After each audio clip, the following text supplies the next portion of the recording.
नमस्कार दोस्तों, एक बार फिर से आप सभी का हार्दिक स्वागत है। जैसा कि आपसे कमिट किया था उसी के अनुरूप एमसीक्यूज लेकर मैं आपके समक्ष हाजिर हो चुका हूं। पहले आपके दिमाग में ये बात आई होगी कि सर 3 या 4 या 5 दिन का आपने गैप क्यों दिया, कि आपका रिस्पॉन्स हमें चाहिए था। जैसे जैसे रिस्पॉन्स बढ़ा है वैसे वैसे हमने अपनी तैयारी जारी कर ली है। और साथ में एक चीज और कि अब कंटिन्यू क्लासेस आपको वहां मिल जाएंगी। बीच में अगर कोई ब्रेक भी लगता है तो उस वक्त भी कोई दूसरी क्लास आपको वहां पर अवेलेबल हो जाएगी। टाइमिंग वही रहेगा आपका 9:15 9:15 बजे वाला। आज की जो क्लास आप देख रहे हैं उसमें पहला टॉपिक लिया नाउन पार्ट्स ऑफ स्पीच के अंदर, उसके मल्टीपल चॉइस क्वेश्चंस आपको बताने जा रहा हूं और एटलीस्ट कम से कम 50 क्वेश्चंस आप लोगों को करने हैं। आज का तरीका ये रहेगा, क्वेश्चन दिखाऊंगा, 4 ऑप्शंस दिखाऊंगा और उसके अगले पेज पर उसका आंसर होगा, ठीक है। लेकिन कम से कम 2-3 सेकंड आपको मिलेंगे जिनके अंदर आप अपना आंसर वहां ढूंढ लें। लेकिन ये जो प्रक्रिया है अगली क्लास में नहीं होगी। अगली क्लास में यहां से मैं आंसर हटा दूंगा, ठीक है, सीधे टिक मार्क मैं लगाकर वहां पर चलूंगा और फिर आप कहेंगे सर उसकी एक्सप्लेनेशन की आपने बात की थी, तो वो आप क्या करने वाले हैं। तो एक्सप्लेनेशन या व्याख्या के लिए हम ऐसा करेंगे, जो हमारा टेलीग्राम चैनल है डॉक्टर गढ़वाल सर इंग्लिश इसी नाम से, उसके ऊपर इसकी पीडीएफ की बजाय उसका वहां पूरा प्रारूप जो सिंपल पीडीएफ होती है उसके अंदर आपको वर्ड पीडीएफ में वहां पर प्रोवाइड करवा देंगे, ताकि उसे आप ज्वाइन करके वहां से प्रिंट ले सकें या उसे आराम से रीड कर सकें आपका। तो आज थोड़ा सा सहूलियत के साथ शुरू करते हैं और फिर फास्ट एंड फ्यूरियस लेवल पे अपन आगे बढ़ेंगे। बिना वक्त जाया किए पहले सवाल पे देखिएगा कि which sentence contains an abstract noun used as a countable noun. यहां सवाल क्या पूछा अगले ने कि मुझे गणनीय संज्ञा शब्द के तौर पर जो आपका भाववाचक संज्ञा शब्द है वो वहां पर ट्राई करना है कि एब्स्ट्रैक्ट नाउन है, एब्स्ट्रैक्ट नाउन को किस रूप में काम में लिया गया, काउंटेबल नाउन में। तो आंसर आपके सामने वहां पर आप ढूंढेंगे, ब्यूटी वाला है, करीज वाला है, काइंडनेस वाला है या फिर आपका विजडम। उम्मीद करता हूं आंसर आपने लगा लिया होगा। अगर मैं थोड़ा फास्ट भी तो आप क्या करेंगे बच्चा, वहां पर इसे पॉज कर लेंगे, आंसर सोचेंगे, उसके बाद मेरे वाले आंसर से मैच करेंगे। देखो इस तरीके से हर पेज पे तुम्हें क्या मिल रहा है, एक्सप्लेनेशन, ठीक है। लेकिन अगले वीडियो में ऐसा नहीं मिलेगा। अगले वीडियो में सीधा आंसर है, उसको तुम्हें वहां पर देखना। यहां एक्चुअल में अपना आंसर वहां क्या निकल रहा है, काइंडनेस। एक्सप्लेनेशन तुम खुद पढ़ोगे, मैं यहां नहीं पढ़ूंगा टाइम बचाने के लिए आपका। काइंडनेस का मतलब क्या होता है, दयालुता। दयालुता जिसे हम ना छू सकते हैं ना आपका वहां पर देख सकते हैं, ऐसी चीजों को हम एब्स्ट्रैक्ट कहते हैं। लेकिन गौर करना, इसके पहले आपने आर्टिकल ए लिया हो गया आपका वहां पर काउंटेबल शेड हो गया। अगले सवाल की तरफ बढ़ते हैं। अगला सवाल, सेंटेंस को आइडेंटिफाई करना है कि कौन सा ऐसा वहां पर नाउन जो फंक्शन कर रहा है किस चीज का, ऑब्जेक्ट के कॉम्प्लीमेंट का। ऑब्जेक्टिव कॉम्प्लीमेंट वही होता है जो ऑब्जेक्ट का कॉम्प्लीमेंट। कॉम्प्लीमेंट मैंने आप बच्चों को बार बार बताएं, सब्जेक्ट कॉम्प्लीमेंट और ऑब्जेक्ट कॉम्प्लीमेंट। 4 ऑप्शंस आपके पास में है, ट्राई करो जल्दी से। बिल्कुल कर लिया होगा। अगर मैं वक्त नहीं दे रहा हूं तो पॉज करके आप वक्त वहां पर इसे दे सकते हैं। देखो अपने पास एक वर्ड है, कौन सा वर्ड है बच्चा आपका वहां पर, कैप्टन वाला। कैप्टन यहां पर क्या करेगा, जो रवि है, रवि नामक पार्ट है या रवि नामक वर्ड है, उसको वहां रिनेम करने का काम वहां पर करेगा। तो यहां इस सेंटेंस में अगर आप समझना चाहते हैं तो अपने पास देखो रवि यहां किसका काम कर रहा है, ऑब्जेक्ट का, और रवि क्या है, कैप्टन है, तो ये किसका काम करेगा, आपका कॉम्प्लीमेंट है। और किसका कॉम्प्लीमेंट, ऑफ द ऑब्जेक्ट का है। अगले सवाल पे आ जाओ आपका वहां पर, कौन सा नाउन फ्रेज, देखो इसे शॉर्ट में अपन क्या बोलते हैं वहां पर, एनपी। थोड़ी स्पीड फास्ट रहेगी बच्चा क्योंकि बहुत सारे क्वेश्चन करवाने हैं आपको। और किसके रूप में काम करे, आपका पोस्ट मॉडिफायर। पोस्ट मॉडिफायर कौन सा होता है, जो बाद में आके मॉडिफाई करे, क्वालिफाई करे, बाद में आके विशेषित वहां पर करे। तो एक बार देख लीजिएगा इसके अंदर आपका, ठीक है। इसमें ना मैं एक्सप्लेनेशन कहीं बोलूंगा ना फालतू में जाऊंगा आपका, गौर करना। यहां पर अपने पास एक फ्रेज मिला, कौन सा, इन द कॉरिडोर। अब इन द कॉरिडोर क्या है, पीपी है। पीपी का मतलब प्रेपोजिशनल फ्रेज आपका वहां पर बनता है जो प्रेपोजिशन से स्टार्ट आपका हो रहा है। अब ये बना कैसे, गौर करना। अपने पास दाबोय, ये बेटा एनपी नाउन फ्रेज है और ये इन द कॉरिडोर है, ये आपका प्रेपोजिशनल फ्रेज जो इसे बाद में आके मॉडिफाई करता है। तो आंसर रहा आपका ये। अगले पे चले आपका, इस सेंटेंस के अंदर ये कौन से सेंटेंस में जो नाउन है उसे आपने एट्रीब्यूटिवली यूज किया। 2 तरीके से यूज होता है, प्रेडिकेटिवली का मतलब जो पहले आता है और एट्रीब्यूटिवली का मतलब जो आपका बाद में आ जाता है। उसके आधार पर आपको ये चीज, तो क्या एट्रीब्यूटिव बाद में आता है, प्रेडिकेटिव बाद में आता है, या प्रेडिकेटिव पहले आता है या फिर बाद में आता है, ये चीज पता करनी है सबसे पहले। इसमें कंफ्यूजन होता है, हम लोग भी बोलते हैं तो एट्रीब्यूटिव के साथ में प्रेडिकेटिव जोड़ते हैं, तो बच्चा कई बार पहले की जगह बाद में, बाद की जगह पहले वहां पर पड़ जाता है। मेरे हिसाब से ऑप्शंस आपने देख लिए होंगे। यहां चेक करना, एक वर्ड है कौन सा, स्कूल। दूसरा वर्ड क्या है आपका, बस है।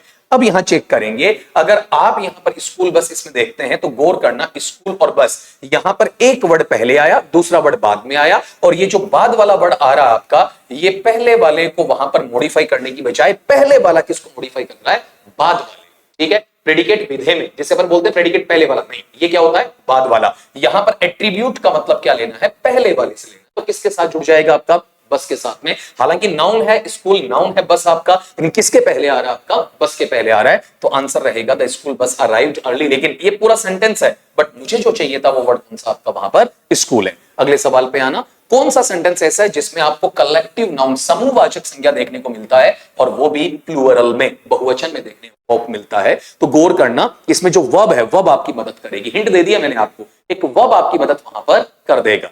देख लिया अब आराम से, वैसे नाउन तो पकड़ लिए ना, जूरी है, ऑडियंस है, कमेटी है, टीम है आपका, लेकिन कहां पर प्लूरल है वो चीज आपको देखनी है। उम्मीद करता हूं आराम से ढूंढा होगा। इसमें जो वर्ब के तौर पर आपको पता लगाना है वो टीम के थ्रू लगाना है। क्यों लगाना है? टीम के साथ जोड़ करो, यहां इस नहीं दिया हुआ, क्या दिया हुआ आपका? आर दिया हुआ है। जूरी, ऑडियंस, कमेटी और टीम, चारों ही कैसी है? कलेक्टिव नाउन है, लेकिन यहां पर हैज सिंगुलर है, वॉज सिंगुलर है, नीड्स सिंगुलर है, लेकिन आर वहां पर कैसा बनेगा आपका? प्लूरल। अगले पे आ जाएं। नेक्स्ट क्वेश्चन है, कौन सा नाउन है जो अंतर्निहित अवस्था में बहुवचन का काम करता है, स्पेशली जो अपने स्टैंडर्ड के यूसेज होते हैं, स्तरीय जो मानक आपको वहां पर देखने को मिलते हैं? फर्नीचर है, इंफॉर्मेशन है, सीजर्स है, इक्विपमेंट है। इसके सिंटेक्स से बच्चा आपको पता चल रहा होगा, जब आप इन्फ्लेक्शन ढूंढेंगे तो आपका आंसर आपको वहां पर मिल रहा होगा। बिल्कुल सही पकड़े हो मेरे हिसाब से। यहां गौर करो, इस एस की वजह से सीजर नहीं बल्कि क्या है आपका? सीजस है। और सीजस यहां पर एकमात्र ऐसा है जो आपको इनहेरेंटली क्या शो कर देगा? प्लूरल शो कर देगा। अगले सवाल पे आ जाओ। सेंटेंस को पहचानना है जिसके अंदर बेटा जी आपको जेरेंड मिलता है, क्रियावाचक जो संज्ञा मिलता है, क्रियार्थक संज्ञा मिलता है, आईएनजी वाला, और वो किसके रूप में काम कर रहा है? नाउन के रूप में या संज्ञा शब्द के रूप में काम कर रहा है। तो पहली बात तो आईएनजी का शब्द ढूंढना है, और दूसरी बात वो किसका काम करे? आपका नाउन का काम करे। ये चीज भी आपको वहां पर पता करनी है। ये बहुत बार वर्ड आपको बताया हुआ है, और अब आपके धक्के फिर से चढ़ जाएगा। देखो यहां पर स्विमिंग, स्विमिंग क्या काम कर रहा है? वर्ब का फर्स्ट फॉर्म प्लस आईएनजी का, लेकिन ये जेरेंड कब बनेगा? जब ये नाउन का काम करे। तो इस सेंटेंस में देखो स्विमिंग किसका काम करेगा? आपके सब्जेक्ट का काम करेगा। ये नाउन का काम भी कर रहा है, सब्जेक्ट का काम भी कर रहा है, V1 प्लस आईएनजी का काम भी कर रहा है, तो क्या बन जाएगा? जेरेंड। अगले सवाल की तरफ आते हैं। कौन सा सेंटेंस हमें दर्शाता है कि एक जो एनसी, एनसी बोले तो नाउन क्लोज है आपका, जो फंक्शन कैसा कर रहा है? सब्जेक्ट के रूप में। पहली बात तो नाउन क्लोज ढूंढना है। नाउन क्लोज फंक्शन भी किसका करे? आपका सब्जेक्ट का फंक्शन करे। तो चारों को देख लीजिए आपका। मैं फिर कह रहा हूं, अगर मैं टाइम नहीं दे रहा हूं, पॉज करें वीडियो को, अपना आंसर लें, और फिर मेरे वाले से क्या कर लें? आपका मैच कर लें। यहां गौर करो, अपने पास एक क्लोज है, whoever arrives first। अब यहां पर ये जो whoever arrives first है, ये कैसे काम कर रहा है इसको अपन चेक कर लेते हैं पहले। देखो यहां पर whoever arrives first है ना, इसके बाद will रजिस्टर, ये किसका काम करेगा? वर्ब का। ये पूरा किसका काम करेगा? आपका सब्जेक्ट का काम करेगा। तो अगले ने यही तो पूछा ना कि नाउन क्लोज, सब्जेक्ट क्या बनेगा? नाउन क्लोज बनेगा। और वहां पर दोनों काम आ गए, नाउन क्लोज का भी और आपका सब्जेक्ट का भी। हालांकि ये ऑब्जेक्ट में भी जा सकता है, लेकिन वो अलग रूप में जाएगा, यहां पर आपका नहीं जाएगा। नंबर 9 का क्वेश्चन है, बड़ा आसान है। कौन सा नाउन है जो मटीरियल नाउन, उसका वहां पर सूचक शब्द है? लॉयल्टी है, डेमोक्रेसी है, कॉपर है, ऑर्केस्ट्रा है। तो हिंदी भी नहीं बोलूंगा आपका, वहां पर इजीली समझ पाओगे। आपका मटेरियल जो मेटल से जुड़ा हुआ है आपका, या लिक्विड से जुड़ा हुआ हो सकता है, तो इजीली आपने आंसर निकाला होगा, और इसमें मुझे एक्सप्लेनेशन देने की आवश्यकता भी वहां पर नहीं पड़ेगी। अगले पार्ट पे आते हैं। कौन सा सेंटेंस है जो पजेसिव नाउन, स्वामित्व सूचक जो संज्ञा शब्द है, उसको आप इडियोमेटिकली, गौर करना, इसमें दो क्वेश्चन बन गए। स्वामित्व सूचक जेनेटिव फ्रेज भी आना चाहिए, और साथ में क्या आपका लोकोक्ति या मुहावरे का अर्थ उसमें आपको देखने को वहां पर मिलना चाहिए। एक के साथ दूसरा काम वहां पर अगला आपसे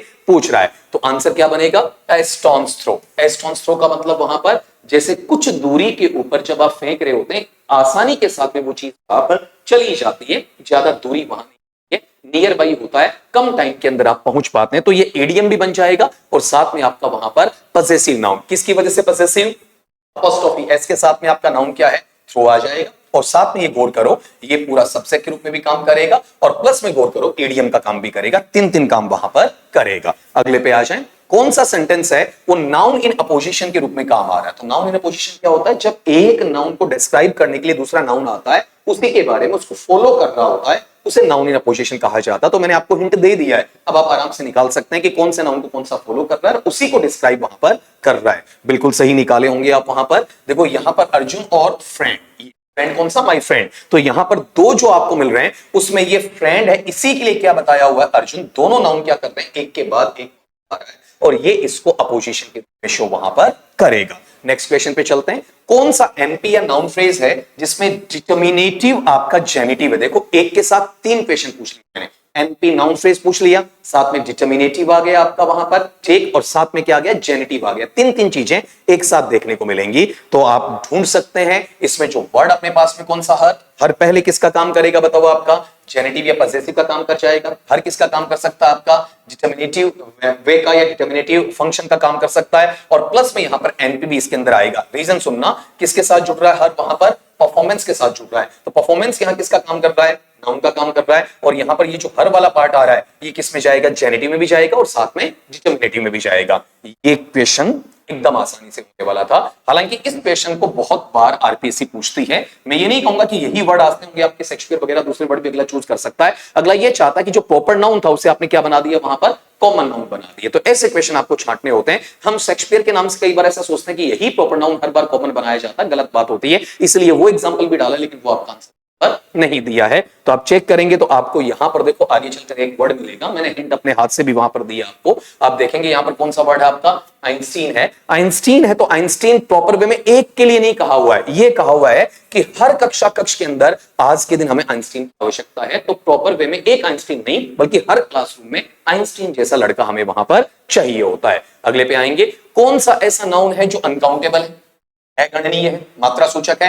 हालांकि इसके एंड में क्या आ रहा है आपका, एस आ रहा है। एस आते ही जनरली चीजें क्या हो जाती है, काउंटेबल हो जाती है। लेकिन यहां पर एस आने के बावजूद भी वो क्या है, अनकाउंटेबल। ट्राउजर्स है, प्रीमाइसेस है, न्यूज, स्पेक्टेकल्स है, निकाल लिया होगा। बहुत बार ये क्वेश्चन आपके लिए बनता है। कभी सब्जेक्ट वर्ब एग्रीमेंट में बनता है, कभी आपके लिए वहां पर नाउन के रूप में बनता है, कभी आपका वहां पर अलग वे में जब कोऑर्डिनेशन सबऑर्डिनेशन उसके साथ में भी जोड़ा जाता है। आप देखेंगे न्यूज है, न्यूज यहां पर एस लेकर आ रहा है, लेकिन ये पार्ट यहां पर सिंगुलर है और सिंगुलर होने के साथ में कैसा है, अपन बोल देंगे कि काउंटेबल नहीं, ठीक है। प्रॉपर वे में कैसा है आपका, अनकाउंटेबल है। समाचार, वैसे एक समाचार ए न्यूज नहीं आएगा, ठीक है, द न्यूज इज ट्रू, ठीक है, या न्यूज इज ट्रू, ठीक है, या न्यूज इज फॉल्स सीधा लिखा जाएगा। तो प्रॉपर वे में न्यूज वहां पर काउंटेबल नहीं बल्कि अनकाउंटेबल का काम वहां करने वाला है। नेक्स्ट क्वेश्चन पे आ जाए, कौन सा सेंटेंस है जो आपका इसमें एसिमुलेट करेगा कंपाउंड नाउन के तौर पर, मतलब संयुक्त जुड़ा हुआ साथ में आने वाला संज्ञा शब्द। कंपाउंड का मतलब कम से कम दो वहां पर होने चाहिए, मिले हुए रहने चाहिए। और कंपाउंड जुड़ता भी कैसे, बराबर वाले के साथ जुड़ता है। कॉम्प्लेक्स में एक हल्का एक ऊपर चला जाता है आपका, ठीक है। सिंपल में क्या रहता है, अकेला रहता है। कंपाउंड में दो बराबर वालों का कॉम्बिनेशन है, वो आपको देखने को मिलेगा। तो आराम से मैंने आपको हिंट दिया, उससे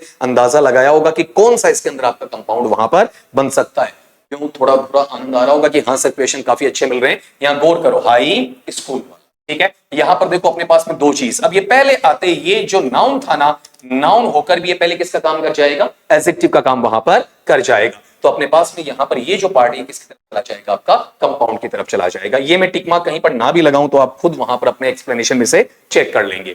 कौन सा सेंटेंस है जो कंटेन करता है, शामिल करता है एक नाउन को, जो किसका काम करे, वहां पर एक एडवर्बियल का काम करे, क्रिया विशेषण का वहां पर काम करे। तो आप रोकिएगा, वीडियो को देखिएगा वहां पर कौन सा आपने लगाया है। और टाइम थोड़ा आपको भी कम लेना है पेपर के हिसाब से, क्योंकि अभी आप तैयारी कर रहे हैं तो ज्यादा टाइम मुझे वहां पर नहीं देंगे। चेक करेंगे तो इसमें एक वर्ड आ रहा है, कौन सा, होम। और ये देखो इसका फोनेटिक में बहुत बार आपको बताता रहता हूं, ये जो चीज है होम नहीं, शुद्ध भाषा के अंदर इसे आप पढ़ना चाहेंगे बेटा जी, क्या पढ़ा जाएगा आपका, होम, इस तरीके से, ठीक है। ये जो अपन मेनली देखते हैं तो ऐसा लगता है कि एडवर्ब है, ठीक है, लेकिन प्रॉपर में एडवर्ब से पहले किसका काम कर रहा है बताओ। देखिए आपका नाउन का, देखो यहां पर दे सब्जेक्ट है, ये वर्ब क्या है, वर्ब है।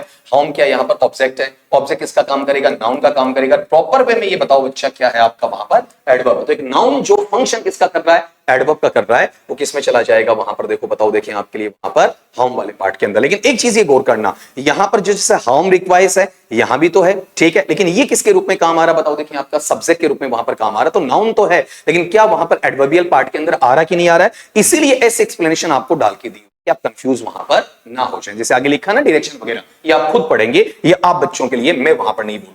अगले पार्ट पे आए। नेक्स्ट क्वेश्चन, कौन सा नाउन है जिसका वहां पर इररेगुलर प्लूरल फॉर्म है, ठीक है, अनियमित तौर पर। अनियमित होने का मतलब जैसे अपन एस एस वगैरह जोड़ते हैं ना नाउन में बहुवचन बनाने के लिए, वैसे नहीं जुड़ता है। तो जैसे अपने पास जर्मन वर्ड वगैरह आते हैं, जैसे ये रेडियस है, इसका क्या बनता है, रेडी वगैरह बनता है। तो रेडियस का रेडियस ऐसा नहीं बनेगा ना। ये चीज रेगुलर की बजाय किसमें चली जाएंगी, वहां पर इररेगुलर पार्ट में चली जाएंगी। जैसे मैंने बोला रेडियस है, किसमें जा रहा है, रेडी में जा रहा है आपका। तो ये रेगुलर फॉर्म नहीं बल्कि कैसा है, इररेगुलर। देखो अब यहां से एक क्वेश्चन और निकाल लोगे, ये जो पार्ट है, ये जो पार्ट है, ये जो पार्ट है, ये सारे कैसे हैं आपके रेगुलर नाउन फॉर्म्स में काउंट वहां पर किए जाएंगे। अगले पे आते हैं, कौन सा सेंटेंस है जो उद्धृत करता है, इस चीज का उदाहरण देता है, दृष्टव्य बताता है कि मेरे पास पजेसिव स्वामित्व केस तो है, लेकिन उसके निर्मिति के अंदर ये दोहरा पोजीशन आता है, दोहरा मालिकाना हक, दोहरा अधिकार सूचक शब्द वहां पर देखने को मिलेगा, सिंगल नहीं बल्कि डबल वहां देखने को मिलेगा। एक तो किससे आ जाएगा, अपोस्ट्रोफी एस से आ जाएगा, दूसरा किससे बन जाएगा आपका औ से, ओएफ से बन जाएगा। तो मैंने सारा आंसर ही आपको दे दिया होगा, आपने वहां पर चेक करना बेटा जी, इसमें किससे मिला, ओएफ, और साथ में बताओ देखिए अपोस्ट्रोफी एस के साथ में, ये क्या कहलाता है आपका डबल पॉजिटिव केस वहां पर कहलाता है। तो इसमें आपको सिंपली ये यहां से देखने को मिल जाएगा, ये बहुत शॉर्टकट वे में आप इसे निकाल सकते हैं। अगला सेंटेंस है जिसके अंदर देखो क्या पूछा है, डी वर्बल। आप बच्चों में से कईयों का ये भी क्वेश्चन हो सकता है सर ऐसे वर्ड्स हमने पढ़े ही नहीं, बड़े सिंपल होते हैं और आरपीएससी को पूरा हक है ऐसे सवाल पूछने का, क्योंकि आप वहां पर जब ग्रेड 2 टीचर बनने जा रहे हैं तो इतना कम से कम आपका चाहिए। देखो डी वर्बल बना किससे है, वर्बल से। वर्बल किससे बना, वर्ब से बना। बस मैन वर्ड ये वर्ड आराम से पकड़ में आ जाएगा।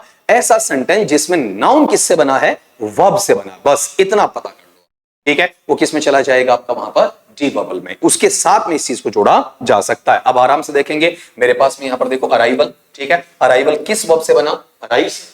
वर्ब से जो नाउन बन रहा है उसे अपन क्या कहेंगे, डी वर्बल नाउन कहेंगे आपका। ये एक क्वेश्चन आपके लिए वहां पर तैयार हो जाएगा, अराइवल जो बना किससे, वर्ब अराइव से। नेक्स्ट क्वेश्चन पे आए, कौन सा एनपीएल नाउन फ्रेज है जो शामिल करता है किसको, देखो अब एक नया टर्म आपको दे दिया, एम्बेडेड क्लोज को दे दिया। एम्बेडेड क्लोज का मतलब जो अंदर ही अंदर आपका गुथा हुआ रहता है, अंदर ही अंदर आपका वहां पर मिला हुआ रहता है, उसे सेपरेट करने की कोशिश जाती है, वो इनबिल्ट आपका माना जाता है। ढूंढ लिया होगा इनबिल्ट के अंदर, देखो यहां पर क्या बोला, दैट ही रिजाइन, कि उसने हस्तक्षेप नहीं बल्कि क्या कर दिया, इस्तीफा ही दे दिया। एक वर्ड जैसे बार बार बोलते निकल जाता है मुंह से कि हस्तक्षेप वो आता है इंटरफेरेंस के लिए, इंटरवीनिंग के लिए, लेकिन रिजाइन किसके लिए, जो अनविलिंग होता है उस काम को करने का इच्छुक वहां पर नहीं होता है और उस चीज को वहां पर छोड़ता है। लेकिन ये मॉडिफिकेशन किसको देगा, ये जरूरी है, गौर करो। जो र्यूमर, ठीक है, र्यूमर क्या हुई है, तेजी के साथ फैली है, और ये देखो बीच में क्लोज आ गया, ये जो आपके सेंटेंस के स्ट्रक्चर के बीच में आ रहा है उस क्लोज को अपन क्या बोलते हैं, एम्बेडेड क्लोज करते हैं। अगले सवाल पे आ जाएं, 21, कौन सा सेंटेंस है जो शामिल करेगा सिंगुलर नाउन को किसके साथ में, प्लूरल मीनिंग के साथ। ठीक है, नाउन सिंगुलर है लेकिन उसका मीनिंग कैसा रहेगा वहां पर, प्लूरल। बड़ा आसान सवाल रहेगा। देखो यहां पर मैथमेटिक्स है, मैथमेटिक्स में क्या रहेगा आपका वहां पर, ऐसा दिखने में लगता है कि एस आते ही प्लूरल है, ठीक है, लेकिन जब मीनिंग के आधार पर काम में लेते हैं तो सिंगुलर भी आ जाता है। कई बार ये सिंगुलर होकर प्लूरल मीनिंग वहां दे देता है। दोनों काम करने का वहां पर इसका फासला अलग से देखने को मिलता है। यहां गौर करना, इस चीज में जब आप आते हैं कौन से में, इकोनॉमिक्स वाले में, आपको ऐसा लगता है कि ये प्लूरल में जाएगा, ये कभी नहीं जाएगा। हमेशा कौन सा जाएगा, मैथमेटिक्स। सिंगुलर से प्लूरल में चला जाता है, प्लूरल से किस में चला जाता है आपका, सिंगुलर में। दोनों केसेस में देखने को मिलेंगे। अगला यहां पर, ऐसा कौन सा नाउन है जो आपकी किसी प्रोफेशन है, किसी व्यवसाय है, उसको डिनोट करता है, उसको इंगित करने का काम वहां पर करता है। तो सीधा सीधा देख लो ना कि व्यवसाय की बात कौन करेगा वहां पर, देशभक्ति करेगा या फिर आपका बढ़ई वाला करेगा, बल निकाल करेगा, या फिर आपके लिए वहां पर एक संगीत पर करेगी। ठीक है, एक ऐसा वर्ड जो पूरे व्यवसाय को बताता है, पूरे वर्ग विशेष को बताता है। तो कंफ्यूजन आपका बीओडी में, लेकिन डी उतना सटीक आपका नहीं हो सकता है क्योंकि ये प्रॉपर वे में किसी प्रोफेशन को शो नहीं करता। किसकी तरफ जाएंगे अपन वहां पर, कारपेंटर की तरफ जाएंगे।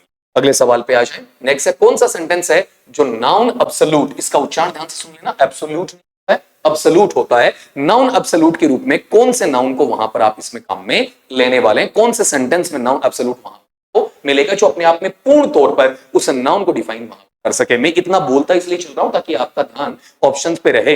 आप गौर करो कि जैसे क्वेश्चन आ रहा है तो मैं साइड में हट रहा हूं ताकि आप पूरे 4 ऑप्शन इजीली पढ़ पाओ वहां पर। आप गौर करना, यहां पर मेरे पास में टर्म आया, कौन सा, हैंड्स वाला। ठीक है, हैंड्स ट्रेम्बलिंग, इसको आगे जाने दो, आगे वाली बात अलग है। उससे पहले किसको पकड़ेंगे आप वहां पर, हैंड्स को पकड़ेंगे। अब इसको पूरे सेंटेंस को मैं समझा देता हूं। ठीक है, हैंड्स ट्रेम्बलिंग के साथ में देखो यहां पर क्या आया, द विटनेस टेस्टिफाइड। ये अपने आप में कंप्लीट एक सेंटेंस है, उसके पहले इसको दिया आपने। ठीक है, हाथों के साथ में कंपकपाते हुए उस गवाह ने क्या किया, इस को सबके सामने बताया या फिर पेश कर दिया, प्रस्तुत वहां पर कर दिया। तो ये जो नाउन है ये अपने आप में कंप्लीशन दे किसकी वजह से रहा है, ट्रेम्बलिंग की वजह से। हालांकि ना भी हो, ठीक है, उसके साथ में भी मैं इसे सेपरेट कर दूं कोमा के साथ, तो भी किसकी तरफ चला जाएगा, एनए की तरफ वहां पर चला जाएगा। अगले पार्ट पे आना, कौन सा एनपी बार बार बोल रहा हूं, नाउन फ्रेज है जो देखो पहले आया था पोस्ट मॉडिफाइड, इस बार लिख दिया है प्री मॉडिफिकेशन या फिर प्री मॉडिफायर के तौर पर, और वो भी गौर करना मल्टीपल एडजेक्टिव। ऑफलाइन क्लास में किसी ने पूछा भी था कि सर वो एडजेक्टिव पहले आते हैं कि तीन आते हैं, और यहां पर आप देख सकते हैं मल्टीपल एडजेक्टिव्स आए,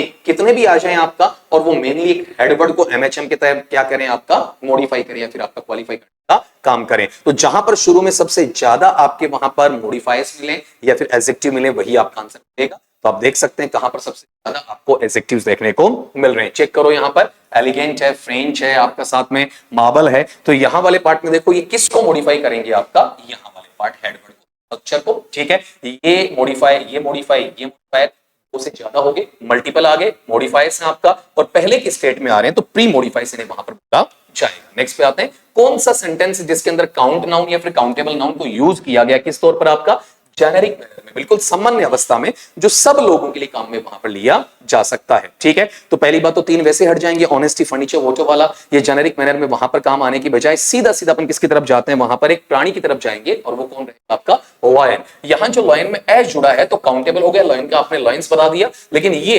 शेर जो है वो उस प्रजाति में किसी एक शेर की बात करने की बजाय, स्पेसिफिक मैनर में आने की बजाय सभी प्रकार के जो शेर हैं उनकी आपको दे दी जाएगी। तो ये तो पैसे हट ही रहा था, ऑनेस्टी में, फर्नीचर में, और किसमें, आपका वोचो वाले में। अगला देखिएगा इसके अंदर नेक्स्ट क्वेश्चन, कौन सा नाउन है जो आपका प्लूरल फॉर्म है उसको चेंज करके वहां पर आपके सामने रखेगा, ठीक है। चेंज कैसे करेगा, वहां पर सिंगुलर में अलग है, प्लूरल में आपका अलग है। यहां पर भी आप कंफ्यूज हो सकते हैं एडवाइस और कस्टम के अंदर, लेकिन एडवाइस वो सेकेंडरी रहेगा और कस्टम कैसा रहेगा आपका वहां पर प्राइमरी लेवल का रहेगा। इन दो से आपको कोई सरोकार नहीं रखना है, डैमेज का और वहां पर इक्विपमेंट का। रीजन सुनिएगा, अगर मैं वहां पर कस्टम को कस्टम्स बनाता हूं तो मीनिंग बिल्कुल चेंज होता है। कस्टम का मतलब किसी आदत से लिया जाता है, और कस्टम्स का मतलब क्या होता है, तो आपके सामान पर लगने वाला कर होता है आपका। किसी बॉर्डर से आप सामान को इंपोर्ट करते हैं, आयात करते हैं, तो उस वक्त की सिचुएशन बोला जाता है। अब मैंने इसे सेकेंडरी क्यों बताया, क्योंकि एडवाइस है, एडवाइस का मतलब सलाह होता है, एडवाइस है, ठीक है। वो एक अलग मैनर में लिया तो जा सकता है इसके साथ में, कभी कभार, हमेशा वहां पर लिया नहीं जाता है, उस वक्त उसका मीनिंग इंफॉर्मेशन या फिर सूचना से लिया जाता है। अगला पार्ट लीजिएगा वहां पर, नेक्स्ट क्वेश्चन, कौन सा सेंटेंस है जिसमें नाउन फ्रेज शामिल होता है और किस रूप में, देखो यहां पर डायरेक्ट ऑब्जेक्ट, इनडायरेक्ट ऑब्जेक्ट, बच्चा हिंट दे देता हूं, आंसर का जवाब देगा, किसे या किसको का जवाब देने का काम आपके लिए करेगा। तो आप ढूंढ लीजिए कि कौन सा नाउन फ्रेज है जो आपका इनडायरेक्ट ऑब्जेक्ट के रूप में वहां पर काम आने वाला है। ढूंढा होगा आपने वहां पर, आप गौर करें, यहां पर एक टर्म मिला, कौन सा, गेस्ट वाला। अब आप कहेंगे सर गेस्ट होम का जवाब तो देता है, लेकिन क्या ये नाउन फ्रेज के रूप में आया है कि इनडायरेक्ट ऑब्जेक्ट हुआ, तो कैसे हुआ आपका वो चेक करना। जैसे यहां देखिए ये सब्जेक्ट है, यहां पर देखिए क्या है, वर्ब है, ये देखिए ऑब्जेक्ट है, ठीक है। अब यहां पर ये जो पार्ट आएगा तो ऑब्जेक्ट नाउन से तो बन रहा है, तो नाउन फ्रेज हो जाएगा आपका। और प्लस में एक और चीज कि ये मॉडिफाई किसको कर रहा है, किसी को नहीं कर रहा है, खुद सेल्फ डिपेंडेंट रहेगा आपका। और प्लस में एक और चीज ये कि ये जो ऑब्जेक्ट है ये ऑब्जेक्ट होम का जवाब देता है बजाय किसके, आपके वहां पर वोट के। थोड़ा सा स्पीडी नेचर में करवा रहा हूं बेटा, टाइम कम लेने के लिए। अगला सवाल हमें ढूंढना है समूहवाचक संज्ञा शब्द जो कैसा हो, कंपाउंड का हो, कंपाउंड कलेक्टिव नाउन के रूप में आपको वहां पर देखने को मिले, मतलब कम से कम दो नाउन है वो आपके साथ वहां जुड़े हुए मिलने चाहिए, तो आसानी से आप इसमें ढूंढ सकते हो। देखो यहाँ पर सिंगल है, यहाँ पर सिंगल है, यहाँ पर ये उड वाला है वो सफिक्स में आ जाएगा, मिल गया ना आपका वहां पर, फिर भी कंफर्म कर लीजिएगा। बताओ यहाँ पर अपने पास में ये जो चीज आ रही है, इस चीज को अगर मैं इसके साथ जोड़ता हूं तो क्या यहाँ पर ये दोनों मेरे कंफ्यूजन या फिर नहीं आएंगे, बिल्कुल आएंगे। यहां पर ये सिंगल है, ये सिंगल है। अब गौर करना, कंपाउंड कलेक्टिव नाउन के अंदर क्या टीम वर्क को नहीं दे सकता मैं, दे सकता हूं, ठीक है। ब्रदरहुड को नहीं दे सकता, दे सकता हूं। अब यहां पर प्राइमरी और सेकेंडरी लेवल के अंदर अगर मैं चेक करना चाहूं तो एक चीज ये ध्यान रखना कि टीम वर्क है, टीम वर्क में ये दोनों नाउन के रूप में प्रॉपर वे में काम कर रहे हैं। यहां पर ये नाउन के साथ में किसका सफिक्स का काम कर रहा है, तो ऐसे कुछ ऑप्शन जो आपके लिए डाले हुए, ठीक है। और उसमें अगर एक्सप्लेनेशन भी मैंने इस तरीके से लिख दिया आपका वहां पर कि ये ग्रुप है जिसे बाउंड टुगेदर कर दिया गया है, उसके बावजूद भी ये पता करना कि ये यहां पर अपने पास दो आंसर, एक या दो क्वेश्चन हर बार 50 में से आपको देखने को मिलेंगे, जिसमें एक नहीं दो मिल जाएंगे आपका। हाँ, टीम वर्क को अगर मैं यहां एडजेक्टिव प्लस नाउन के रूप में लेना चाहूं तब मैं इसको हटाकर इसकी तरफ बढ़ सकता हूं। अगला सवाल आपका 29 का, कौन सा सेंटेंस है जिसे नाउन फ्रेज के रूप में मैं कैसे काम में ले रहा हूं, एलिप्टिकल। एलिप्सिस एक आपको टर्म सिखाया हुआ है जिसमें चीजें आगे की तरफ ऑटोमेटिकली बढ़ती चली जाती हैं। क्रमशः आप खुद मानना उसे शुरू करते हैं कि कौन सा वहां पर आगे वाला वर्ड इसके, उसे अपन किसका नाम देते हैं, एलिप्सिस का, या एलिप्टिकली नाउन फ्रेज है, उसको अगर आप ढूंढना चाहते हैं तो आप गौर करना, मेरे पास में एक टर्म आया, कार्डिनल एडजेक्टिव है, कौन सा वहां पर आपका, थ्री वाला, ठीक है। अब 3 वाला जो पार्ट आ रहा है वो किसके लिए आ रहा है, गौर करना, एप्लीकेंट्स के लिए। क्या वर्ड एप्लीकेंट मेरे पास था क्या इसके अंदर, ठीक है, गौर करना यहां वाले पार्ट में। जैसे 2 एप्लीकेंट्स, 2 के साथ तो नाउन क्या एप्लीकेंट्स है, और यहां 3 के साथ में जो एप्लीकेंट्स होना चाहिए वो नहीं है, वो छूटा हुआ है, वो हमें सेल्फ अंडरस्टैंड करना है। और सेल्फ अंडरस्टैंड करने वाली चीजें आपकी वहां पर एलिप्टिकल वे में चली जाएंगी। यहां जो 3 है, 3 स्टैंड किसके लिए कर रहा है, इन्हीं एप्लीकेंट्स के लिए वहां पर स्टैंड करेगा। अगले सवाल पे आते हैं, कौन सा एनपी या नाउन फ्रेज है जिसमें कोऑर्डिनेशन, सहज समन्वयात्मक को मिलता है, ठीक है। कोऑर्डिनेशन, सबऑर्डिनेशन, ये बहुत बार आपके लिए क्लासेस में बोला है, तो वहां से अगर आपने देखा है तो इजीली इस चीज को आप कर पाएंगे। कोऑर्डिनेशन आता कहां है, जहां चीजों को आप जोड़ रहे हैं। समन्वय का मतलब जोड़ना होता है आपका वहां पर, तो आप गौर करो कौन से टर्म से आ जाएगा, कंपाउंड है अपने पास में, एंड, ठीक है, या फिर अपन ऐसा भी कह सकते हैं जो बराबर वाली चीजों को जोड़ रहा है। नाउन को किससे जोड़ रहा है आपका वहां पर, नाउन से जोड़ रहा है। तो ऐसी चीजें जो बराबर वे में जोड़ी जाती हैं उन्हें कोऑर्डिनेशन वाला नाउन फ्रेज वहां पर कहा जाएगा। अब आप बाकी किसी में भी देखेंगे तो ऐसा आपको देखने को नहीं मिलेगा। अगले सवाल की तरफ आए, कौन सा सेंटेंस है उसमें कॉन्क्रीट नाउन है आपका, जैसे आपने मटेरियल पढ़ा है वैसे आपके दिमाग में आना चाहिए कौन सा, कॉन्क्रीट वाला, ठीक है, जो आपके मेटल से या फिर आपके लिक्विड से वहां पर जुड़ा हुआ रहता है, उसकी बात यहां पर आप कर लेंगे। तो अपने पास सीधा सीधा पार्ट कौन सा है, लैंटर्न, किसी न किसी आपके मेटल ऑब्जेक्ट है उसको शो करने का काम वहां पर आपके लिए करने वाला है। फ्रीडम वाला है, इंटीग्रिटी वाला है, नॉलेज वाला है, ये सारे के सारे ऐसे जिनको ना देख सकते हैं, ऑटोमेटिकली एब्स्ट्रैक्ट है, उसकी तरफ वहां पर चले जाएंगे। अगले सवाल पे आ जाएं, कौन सा नाउन है जिसे वहां पर आपने कन्वर्जन के रूप में, कन्वर्जन का मतलब क्या होता है, बदलना या फिर आपका उसे रूपांतरित लेकर आना, ठीक है, उस चीज का रूपांतरण है आपके सामने वहां प्रस्तुत करना। तो बदलने के बाद में वो नाउन आपका वहां पर बना है, तो आप देख लीजिए कौन सा वर्ड किस वर्ड से आपका वहां पर बना है, ठीक है, वही कन्वर्जन के रूप में देखने को मिलेगा। तो अपने पास में से एक वर्ड आया कौन सा, रिप्लाई वाला। रिप्लाई देखो यहां पर बहुत अच्छे तरीके से आपके पास में वर्ब भी है और साथ में बताओ क्या है आपका वहां पर, ये नाउन भी है। जब आप कन्वर्ट करते हैं, रिप्लाई है, रिप्लाई को वर्ब में काम में ले लो या नाउन में, कन्वर्जन तो हो जाएगा लेकिन स्पेलिंग में कोई चेंज नहीं आएगा, बिना किसी बदलाव के, ऑल्टरेशन के, वहां पर ये चीज आपको देखने को मिलती है। हालांकि यहां देखते हैं तो अलग मिलेगा, डिसीजन का डिसाइड बनता है, मूवमेंट का मूव बनता है, अप्रूवल का अप्रूव बनता है, लेकिन रिप्लाई का तो बनेगा, रिप्लाई ही बनेगा। अगले पे आ जाए आपका क्वेश्चन नंबर 33, कौन सा सेंटेंस है जिसमें आपने नाउन या संज्ञा शब्द काम में लिया है और वो भी कैसा बच्चा आपका वहां पर मेटाफोरिकली, लाक्षणिक आधार पर आपने, रूपक अलंकार के तौर पर आपने वहां पर काम में लिया है। मतलब केवल वो वर्ड का मीनिंग नहीं देगा, एक लिटरेरी टर्म है वो भी आपको वहां पर देखने को मिलेगा। कौन सा बनेगा, लाइब्रेरी बनेगा, मैन्युस्क्रिप्ट्स बनेगा, वॉइस बनेगा, या फिर म्यूजिक बनेगा, या साइंटिस्ट बनेगा, एटमॉस्फेयर बनेगा, डिस्टर्बेंस बनेगा, डिप्लोमेट्स बनेगा, या फिर आपका एग्रीमेंट वहां पर बनेगा। मैंने बहुत सारे नाउन वर्ड्स आपके पर रखे हैं, तो चेक करोगे इसके अंदर जो म्यूजिक है, अब म्यूजिक क्यों बना है, ठीक है, इस चीज को पता करना वहां पर। अपने पास अगले ने बोला कि साइंटिस्ट वाला जो पार्ट है वो सिर्फ और सिर्फ किसके लिए, उन लोगों के लिए का हमें जिक्र करना है। लाइब्रेरी केवल उस जगह के लिए आपका वहां पर, मैन्युस्क्रिप्ट्स हैं केवल और केवल हस्तलिखित ग्रंथों के लिए आपका, यहां पर अपने पास में डिस्टर्बेंसेस हैं वो व्यवधान है उनके लिए, अलग से कुछ नहीं बोलना चाहा, यहां डिप्लोमेट में अलग से कुछ बोलना नहीं चाहा, अग्रीमेंट में अलग से कुछ बोलना नहीं चाहा, लेकिन गौर करना उसकी वॉइस है वो सूदिंग म्यूजिक टुनाइट, आज के दिन वहां पर सबसे आराम देने वाले संगीत के रूप का प्रभाव है वो मेटाफर की तरफ लेकर जाता है, बजाय अन्य वर्ड्स के, बजाय अन्य शब्दों के। कौन सा नाउन फ्रेज है जो आपको दिखाएगा, प्रदर्शित करेगा कि आपका मॉडिफिकेशन उसको आपने क्या कर दिया, रेस्ट्रिक्ट कर दिया। रेस्ट्रिक्टिव का मतलब प्रतिबंधित करके, लिमिटेड फेज में आपने उसी पर रखा है, उसे रेस्ट्रिक्टिव मॉडिफिकेशन कहेंगे। मतलब मॉडिफिकेशन तो किया लेकिन कम में किया या फिर लिमिट में करने का काम आपने वहां पर किया है। तो ये जो अपने पास में क्लोज जो रेस्ट्रिक्ट करता है वो कौन सा है आपका, ब्रदर के लिए, ठीक है, गौर करना, the close restricts which brother is referred to, उसके लिए वहां पर काम में लिया गया है। जैसे गौर करना, माय ब्रदर हु लिव्स, अब इसको आपने क्या कर दिया बताओ, रेस्ट्रिक्ट कर दिया, मेरा भाई जो रहता है विदेश में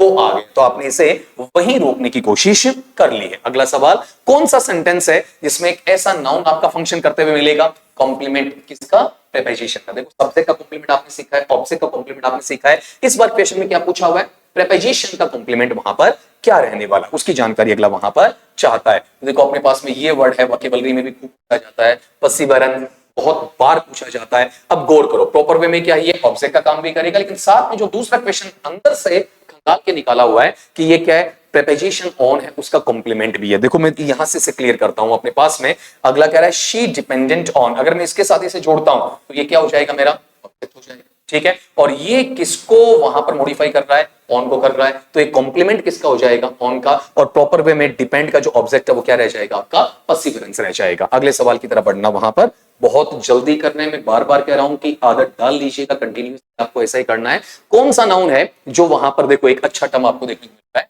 प्लूरल है।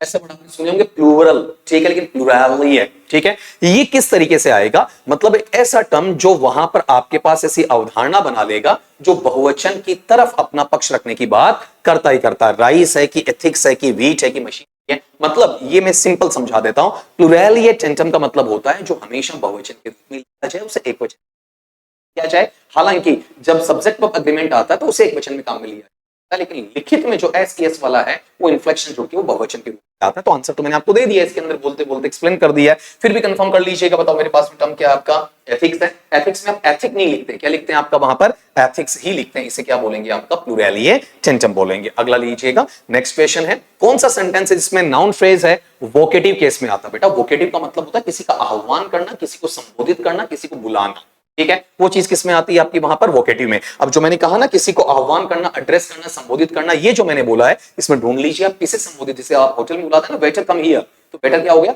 वोकेटिव हो गया। आराम से मिल गया होगा आपका वहां पर, किसको आपने वहां पर बुलाने की बात, या किसी को आपने एड्रेस करने की बात, या किसी को बात वहां पर कहिए आपने फ्रेंड्स को। सेंटेंस को फिर भी रीड कर लीजिएगा, क्या सेंटेंस है, फ्रेंड्स दोस्तों, संबोधन दे दिया, please mention complete silence, okay ना। आपका बाकी कहीं पर भी आपने संबोधन नहीं दिया, ना टीचर्स को, ना साइलेंस को, ना फिर आपके एसिस को। नेक्स्ट क्वेश्चन पे आना, कौन सा नाउन फ्रेज है जिसमें आप क्या करते हैं, फ्यूज, मतलब आपने साथ लिया है, बांध दिया, किसको बांधा है, आपका मॉडिफायर के हेड कंस्ट्रक्शन, ठीक है। मॉडिफायर हेड कंस्ट्रक्शन के मायने क्या होते हैं आपका वहां पर, जब अपने पास में हेड वर्ड है उसके साथ मॉडिफायर है, उनको आपने इनबिल्ट तौर पर उनको आपने फ्यूज करके एक जगह रखने का काम वहां पर किया है। तो ढूंढो देखिए इसके अंदर कौन सा मिलना चाहिए आपका वहां पर। अपने पास देखो यहां पर जो टर्म आ रहा है कौन सा, द वेल्दी, इसमें मेन जो हेड वर्ड वो कौन सा है आपका, वेल्दी है, और उसका जो प्री मॉडिफायर वो आपके पास में कौन सा आ जाएगा, द आ जाएगा। यहां चेक करेंगे, इससे पहले कोई मॉडिफायर नहीं है, इससे पहले कोई मॉडिफायर नहीं, यहां भी कोई मॉडिफायर आपका नहीं है। अगले पे आ जाए, कौन सा सेंटेंस है जिसके अंदर आपके पास में एनिमेट कॉमन नाउन है, ठीक है। एनिमेट का मतलब जो सजीव है, कॉमन नाउन का मतलब आपका वहां पर वाचक संज्ञा जिसे कहा जाता है, लेकिन एनिमेट बताना है जो जीवित होना चाहिए। तो आप देख सकते हैं लॉयल्टी, आर्किटेक्चर है, विजडम, ये एनिमेट है कि इनएनिमेट, और फिलोसोफर ये एनिमेट है या फिर इन एनिमेट है। तो यहां सिंपली ये फिलोसोफर दार्शनिक कैसे मिलेगा, सजीव मिलेगा, और बाकी कैसे आ जाएंगे आपके इन एनिमेट। देखो यहां जो लॉयल्टी है, आर्किटेक्चर है और विजडम है, अगर इनको देखते हैं तो ये वहां पर जो नाउन बनेंगे कौन से बनेंगे, इन एनिमेट वाले। अगले पे आए, नेक्स्ट क्वेश्चन अपना नंबर 40, कौन सा नाउन फ्रेज है जो नॉन फाइनाइट क्लोज बनाता है। फाइनाइट जो टेंस की निश्चितता बताता है, नॉन फाइनाइट जो टेंस की निश्चितता नहीं बताता है, उसके मॉडिफिकेशन के तौर पर कौन सा एनपी तुम्हारे सामने प्रेजेंट किया जाना चाहिए, वो देखो, देखें जल्दी जल्दी देख के बताओगे। यहां पर अपने पास में गौर करना, 3 वर्ड आए, वैसे प्रीपोजिशनल फ्रेज भी कहा जा सकता है, इसे किससे स्टार्ट हुआ बताओ, देखें आपका 2 से स्टार्ट हुआ, लेकिन ये अब नॉन फाइनाइट के अंदर अगर आप में से किसी का आंसर निकला भी है तो क्यों निकला है वो चीज आपको वहां पर पता करनी है, ठीक है। गौर करो, यहां पर अपने पास में से द प्रपोजल क्या है, सब्जेक्ट के रूप में है, ठीक है। फिर यहां पर गौर करना है सक्सीडेड किसके रूप में, आपका वर्ब के रूप में है। अब यहां वाले पार्ट में ये देखो, टू रीस्ट्रक्चर डिपार्टमेंट्स, तो यहां टू के साथ वर्ब का फर्स्ट फॉर्म है, ये इंफिनिटिव है, और इंफिनिटिव कहां आता, फाइनाइट में नहीं आता बल्कि नॉन फाइनाइट में, नॉन फाइनाइट में आता है, इंफिनिटिव नॉन फाइनाइट में आता है आपका वहां पर। इसीलिए ये जो फुल इंफिनिटिव है इसकी वजह से कैसा बना आपका वहां पर, नॉन फाइनाइट बना। ये रीजंस आपको पता होने चाहिए। कौन सा सेंटेंस है जिसके अंदर एक ऐसा संज्ञा शब्द काम में लिया हुआ जो किसका बेटा जी, आपका विदेशी उत्पत्ति का है, और वो वहां पर मौलिक तौर पर आपकी बहुवचन की स्थिति है उसको वहां रिटेन करता, उसको वहां पर आपका रखता है। तो इसमें कौन सा भाव बनना चाहिए, मतलब एक तरीके से विदेशी भाषा का जो शब्द है उसको वहां पर आज सिंपली इंग्लिश में काम में लिया जा रहा है। तो आराम से आप पता कर सकते हैं, जैसे अपन बोलते हैं ना बहुत बार एक्सेस का एक्सेस है आपका, ठीक है, या फिर अपने पास में अपन बोलते हैं आपका वहां पर कि फिनोमेनन है, उसका फिनोमेना है। मैंने आंसर बोल भी दिया, अगर आप इसमें चारों ऑप्शंस को आपको इजीली वहां पर मिल जाएगा। तो अपने पास ये जो वर्ड है वो मेनली कहां से आया, यूनानी भाषा से आया हुआ है, ठीक, और वहां पर उसका जो बहुवचन वाला जो पार्ट है वो फिनोमेना है आपका वहां पर, ठीक है, और एक वचन वाला कौन सा है, फिनोमेनन है। तो अगले ने यही तो पूछा ना कि जो फॉरेन ओरिजिन का जो वर्ड है उसको हमें तलाश करना, तो वो वर्ड मेरे पास में कौन सा है, फिनोमेना है। अगले सवाल पे आ जाए, कौन सा नाउन फ्रेज है जिसमें एडजेक्टिव है वो कैसा काम कर रहा है, सब्सटेंटिवली। सब्सटेंटिवली का मतलब उसके बाद आने का, लगातार उसी क्रम में आगे आने का काम कर रहा है, उसे अपन बोलेंगे सब्सटेंटिवली। तो खाली एडजेक्टिव नहीं छांटना है, नाउन फ्रेज देखना है, नाउन फ्रेज के अंदर एडजेक्टिव देखना है और उसके अंदर भी ये देखना है कि सब्सटेंटिवली आ रहा है या फिर आपका नहीं आ रहा। मैंने हिंट दे दिया बाद वाला, वहां से आप निकाल सकते हैं, चेक करना इसमें। जैसे द इंजर्ड, अब द यहां पर क्या है, आपको ऐसा लग रहा है कि सर ये प्री मॉडिफायर के तौर पर काम आ रहा होगा, लेकिन अगर आप पूरे को देखेंगे तो नाउन फ्रेज, ठीक है। लेकिन जो आगे इसमें जब द इंजर्ड की आप बात कर रहे हैं तो यहां चेक करना, यहां जो इंजर्ड है वो केवल नाउन के रूप में नहीं, पूरा नाउन फ्रेज के रूप में काम आएगा। और ये एक्चुअल में था कि आपका एडजेक्टिव था और आ कहां रहा है, बात की तरफ आ रहा है, उसे किसका नाम दे दूंगा मैं, आपका सब्सटेंटिवली। नेक्स्ट क्वेश्चन पे आना, कौन सा सेंटेंस है जिसमें कॉग्नेट ऑब्जेक्ट, ये भी अगर आपने सुना है तो बहुत अच्छी बात है, नहीं सुना तो अब सुन लीजिएगा।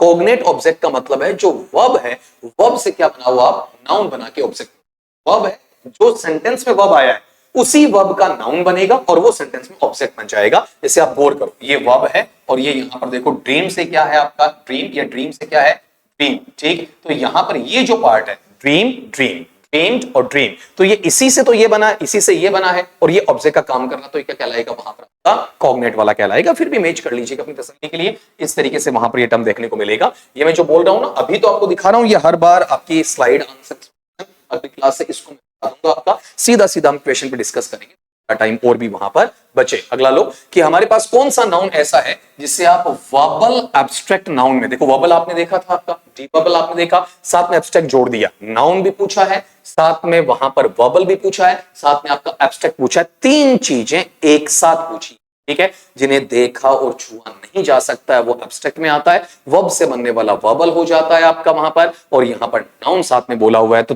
तीन एंगल आपको बता दिए, तो आप इसमें छांटना कैसे आए। मोमेंट आंसर अगर किसी का सही भी आए तो रीजन पता होना चाहिए। पहली बात तो देखो यहां पर मूव वर्ब से बना है, ठीक है, मूवमेंट हलचल को ना देख सकते हैं ना फिर आपका वहां पर छू सकते हैं, एब्स्ट्रैक्ट भी हो गया और प्रॉपर वे में आपका वहां पर नाउन भी बन जाएगा। अगला देखिएगा सिचुएशन, कौन सा सेंटेंस है जिसमें आपका नाउन फ्रेज ऐसा देखने को मिलेगा जहां पर आपके पास में सब्जेक्ट कॉम्प्लीमेंट आ जाए।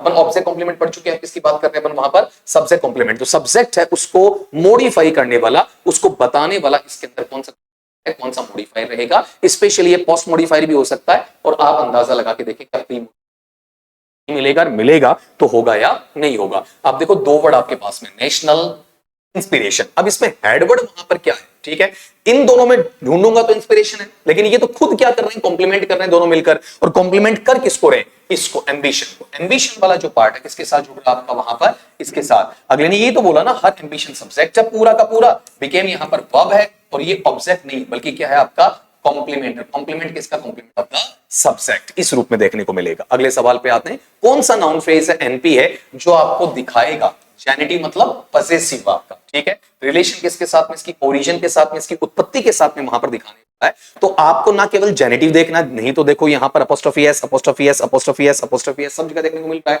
लेकिन इसके बावजूद भी वहां पर जेनिटिव के साथ में ओरिजिन भी आपको ढूंढना, उसकी उत्पत्ति वाला भाव भी आपको वहां पर देखना है। तो अपने पास में गौर करना, यहां जो ट्रेजेडीज लिखी है, किसने लिखी है आपका वहां पर, विलियम शेक्सपियर ने लिखी है। तो यहां पर इसमें शेक्सपियर ट्रेजेडीज, इनकी ओरिजिन कहां से देखने को मिलती है, शेक्सपियर से। बाइसिकल की ओरिजिन चाइल्ड से नहीं है, रिवर्स की ओरिजिन इंडिया से नहीं है, और एडवाइस की ओरिजिन मदर से नहीं है, ठीक है। ओरिजिन का मतलब जिसको आपने बयान किया है वहीं पर उसके अंदर से समेकित तौर पर सारा का सारा उसी पर डिपेंड वहां पर किया जाना चाहिए। अगले पार्ट पे आ जाएं आप, क्वेश्चन नंबर 47, सेंटेंस में नाउन को आपने डिस्ट्रीब्यूटिवली, अगर डिस्ट्रीब्यूटिवली नाउन पूछे ना तो बेटा डिस्ट्रीब्यूटिव डिटर्मिनर आपको पता होना चाहिए, ईच, एवरी वगैरह, ठीक है। अगर ये पता है ना तो डिस्ट्रीब्यूटिव नाउन आप आराम से ढूंढ लेंगे। मैंने हिंट दे दी है, आप ढूंढ चुके होंगे। देखो यहां पर ईच क्या है, डिस्ट्रीब्यूटिव डिटर्मिनर है आपका, एडजेक्टिव है ना, तो इसी रूप में वहां पर आपको ये देखने को, तो पार्टिसिपेंट पे ध्यान नहीं देना है, ध्यान किस पे देना आपका वहां पर, ईच पे ध्यान देना, इसकी वजह से आंसर निकलेगा। अगले पे आ जाएं, कौन सा नाउन फ्रेज है जो आपको सिमेंटिक हेडशिप, कितनी बार बोला था, सिमेंटिक, सिंटैक्टिक, सिमेंटिक आता है मीनिंग के तौर पर, सिंटैक्टिक आता है स्ट्रक्चर के तौर पे, हेडशिप का मतलब होता है जो आपके हेडवर्ड के तौर पर पूरा का पूरा उसे कंट्रोल करने का काम वहां पर कर रहा होता है। तो अर्थ के आधार पर पूरे पूरे आधिपत्य अपने पास रखने वाला जो टर्म है उसको आपको वहां तलाश करना था। अगर आप देखते हैं तो इसमें एक टर्म आ रहा है, कौन सा, कॉन्स्टिलेशन। अब कॉन्स्टिलेशन वाला पार्ट कैसे इसको वहां कवर करेगा वो चेक करना। जैसे अगले ने बोला कि the incredibly bright northern constellation appeared. अब यहां देखना, इसके अंदर अगर इस वर्ड को आप हटा देते हैं तो इस सेंटेंस वहां पर खत्म हो जाता है। ये जो आपके पुंज की बात बताई जा रही है, की बात बताई जा रही है, उसमें मेनली जो टर्म है ना वो हेडवर्ड के तौर पर इसका रहेगा और वो पूरे मीनिंग को वहां पर डिफाइन करेगा। थोड़े से क्वेश्चन का लेवल भी अच्छा है, बिल्कुल बिलो नहीं है, बिल्कुल मॉडरेट लेवल की क्वेश्चंस वहां पर नहीं है। कौन सा सेंटेंस है जो आपको वहां पर ऐसे नाउन या संज्ञा शब्द के प्रयोग को बताएगा जिसके साथ में आर्टिकल नहीं है, और गौर करना होना कैसा चाहिए, संस्था, इंस्टीट्यूशनल वहां पर रहना चाहिए। ठीक है, कितनी चीजें इसमें शामिल हो गई क्वेश्चन में, विदाउट आर्टिकल, ठीक है, नाउन का यूज है आपका, प्लस में इंस्टीट्यूशनल, तीन बातें लगभग हर क्वेश्चन में 2 या 3 पर किया गया है। तो चेक करना, जैसे अपने पास में इन हॉस्पिटल, अब आप गौर करो हॉस्पिटल किसका काम कर रहा है, का काम कर रहा है, ठीक है, लेकिन इन हॉस्पिटल है तो देखो इन और हॉस्पिटल है तो इन प्रीपोजिशन, लेकिन बीच में कोई आर्टिकल नहीं है। बाकी को मैं कैसे क्रॉस करूंगा, देखो यहां पर आर्टिकल आ गया, स्कूल हालांकि इंस्टीट्यूशन है आपका, ठीक है, प्रिजन इंस्टीट्यूशन, लेकिन द आर्टिकल आ गया, ठीक है। यहां पर अगर अलग तरीके से अपन देखते हैं तो इसके अंदर गौर करना, जैसे कैथीड्रल है इंस्टीट्यूशन, लेकिन आर्टिकल आ गया, खाली ये है जिसमें इंस्टीट्यूट हॉस्पिटल, लेकिन आर्टिकल वहां पर नहीं है। तभी मैं ज्यादा एक्सप्लेन नहीं करता हूं क्योंकि इसमें टाइम ज्यादा कंज्यूम होगा। अगला सेंटेंस है जिसमें एनपी है, नाउन फ्रेज है, उसको आपको ऑब्जेक्ट कॉम्प्लीमेंट में, ऐसा ऑब्जेक्ट कॉम्प्लीमेंट का सवाल मैंने पहले भी पूछा था, बीच में सब्जेक्ट कॉम्प्लीमेंट का लिया है, एक बार फिर से ऑब्जेक्ट कॉम्प्लीमेंट का वहां पर ले लिया है। तो आपको इतना ध्यान रखना है कि नाउन का काम करे या नाउन फ्रेज का काम करे और आपके ऑब्जेक्ट को क्या करे, वहां पर मॉडिफाई कर दे। तो इजीली ढूंढा होगा आपने वहां पर, जैसे अपने पास में टर्म आया कौन सा, एक्सेप्शनल, अपवादित तौर पर आपका वहां पर, ये किसको मॉडिफाई कर रहा है, लीडरशिप को मॉडिफाई कर रहा है। तो किस तरीके से एक बार सेंटेंस को देख लीजिएगा आपका वहां पर, जैसे दे सब्जेक्ट है, कंसीडर्ड क्या है, वर्ब है, हल लीडरशिप क्या है आपका, नाउन फ्रेज है, और कैसे एक्सेप्शनली, तो ये गौर करो ये किसको क्या कर देगा आपका वहां पर, मॉडिफाई कर देगा, लेकिन बाद में आके मॉडिफाई तो किसकी तरफ चला जाता है आपका वहां पर, ऑब्जेक्ट कॉम्प्लीमेंट की तरफ। अब छोटी छोटी बातें कुछ मैं आपको वहां पर और बता दूंगा आपका 15-20 सेकंड्स के अंदर, वो ध्यान से सुनना। पहला काम तो ये कि अगला जो टॉपिक आएगा, जैसे अपने पास में क्या ले लें, वर्ब ले लें, एडवर्ब ले लें, एडजेक्टिव ले लें, उनमें क्वेश्चंस बच्चों की ज्यादा गलत होते हैं, उनके 50-50 क्वेश्चंस अपन करेंगे, और उसके बाद में जो आसान टॉपिक्स हैं उनमें 2 या 3 टॉपिक मिला के और फिर उनके अपन क्या कर लेंगे, 40 से 50 क्वेश्चन वहां पर निकालेंगे, और इनका टाइम है लगभग आधा कर देंगे आपका वॉच टाइम। रीजन कि जो आपकी 100 पीपीटीज हैं वो 50 में वहां पर कन्वर्ट हो जानी है। और अगर फिर भी आपका कोई सजेशन ऐसा लगता है कि सर बहुत ज्यादा फास्ट जा रहा है, ठीक है, तो भी हमें कमेंट में बताएं, या फिर सर बिल्कुल सही जा रहा है तो कमेंट में बताएं। मैं फिर दूसरी तीसरी चौथी जितनी दफा बोल पा रहा हूं बोल रहा हूं आपके लिए। अब की बार आंसर्स यहां नहीं मिलेंगे, टेलीग्राम चैनल पे मिल जाएंगे आपका वहां पर, डॉक्टर गढ़वाल सर इंग्लिश। लेकिन आंसर नहीं मिलने का मतलब ये नहीं होगा कि मैं आंसर बताऊंगा ही नहीं, आंसर बताऊंगा लेकिन विद एक्सप्लेनेशन वो आपके सामने लेकर नहीं आऊंगा। बस आप ट्राई करेंगे, मैं आंसर लगाऊंगा, उसकी एक्सप्लेनेशन आपको वहां जानी है, देखनी है, और जाने के देखने के बाद में ये समझना है कि मेरे समझ में आया, ठीक है, नहीं समझ में आ रहा है कमेंट बॉक्स में वहां पर डाल दीजिएगा, ताकि हम आराम से उसको अगली क्लास में मेंटेन करें, या फिर ऐसा भी कर सकते हैं कि भाई आपको सीधा जवाब वहां पर दिया जा सकता है। तो बिना वक्त जाए कि बिना आज के लिए इतना मिलता हूं नेक्स्ट में आपका वहां पर सेकंड टॉपिक के साथ में, और वही 50 क्वेश्चंस आपके बेहतरीन क्वेश्चन लेकर, तब तक के लिए शब्बा खैर।